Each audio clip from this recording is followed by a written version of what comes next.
Hi YouTubers, hope all is well. As you probably know from some of my videos, I conduct research with undergraduates, and I focus on the synthesis, characterization, and then evaluation of gel electrolytes and electrolytic thin film membranes from renewables such as chitosan, carboxymethyl starch, gelatin, and I cross-link those materials mechanically and chemically in order to evaluate them for use as battery components. So I had a video I uploaded yesterday along these lines, and I have a fully charged, it's in a power bank, 3.7 volt. It was brought up to an initial potential of about 4.1 volts. I let it sit after fully charging for a full 30 minutes, and I have hooked up to it a KYC. I think that's how it's pronounced.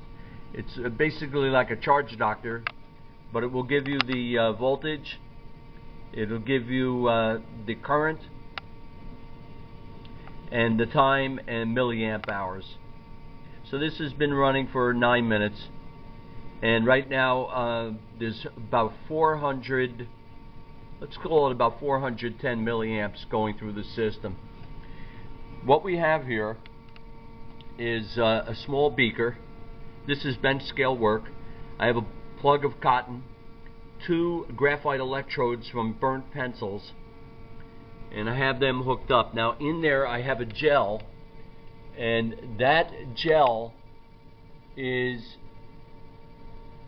some water present, but the gel is sodium salt of polyacrylic acid and sodium acrylate used in diapers.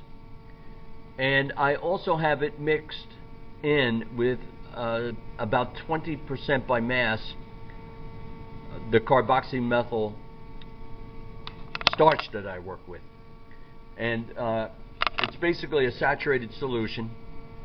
I ran it yesterday. I could see very small bubbles of gas forming, and of course that would be because of the potential here. We're electrolyzing water to a degree in a side reaction, and I'll be working with gels that contain propylene glycol instead of water.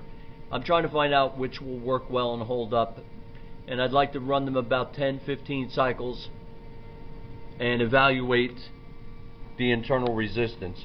Now to do that, from eBay, there's some videos on this. I have an impedance meter. It measures voltage and internal resistance in ohms, milliohms, and they're about $45–50 on eBay.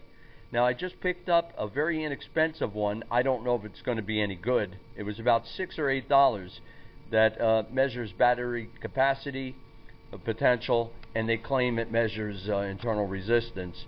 So I ordered one, and I'll compare it with this more expensive meter that I use in my work.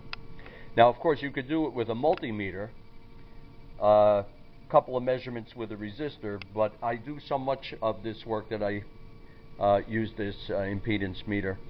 At the start of the experiment, the system between the resistance, the internal resistance of the battery and the electrolytic gel, I had it measured at 11.5 plus or minus 0.2 ohms, which isn't too bad for a lithium battery. And what I want to see over time, if the internal resistance starts to move up towards 60, 70, or over 100, but so far so good.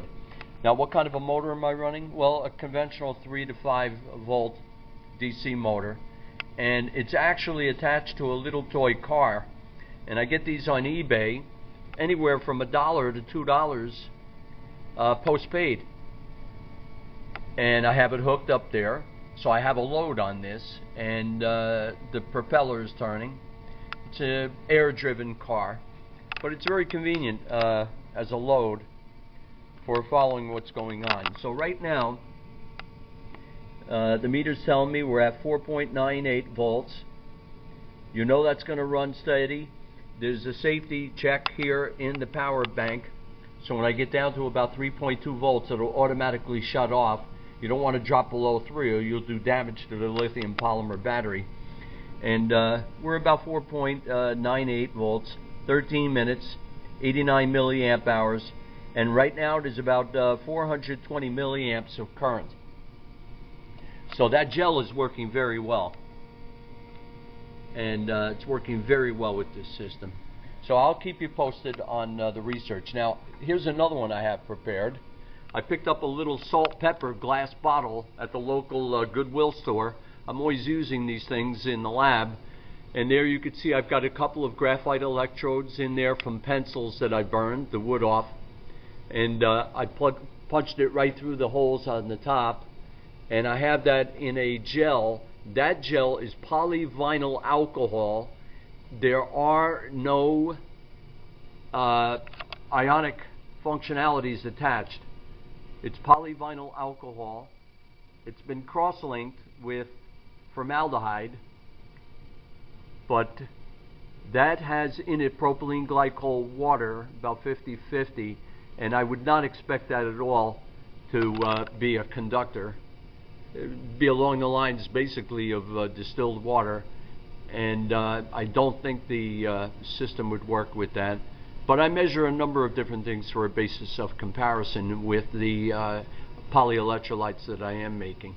So that's where I'm at in my research right now, and I'll keep you posted on developments as they come to pass. Thanks for watching. Bye for now.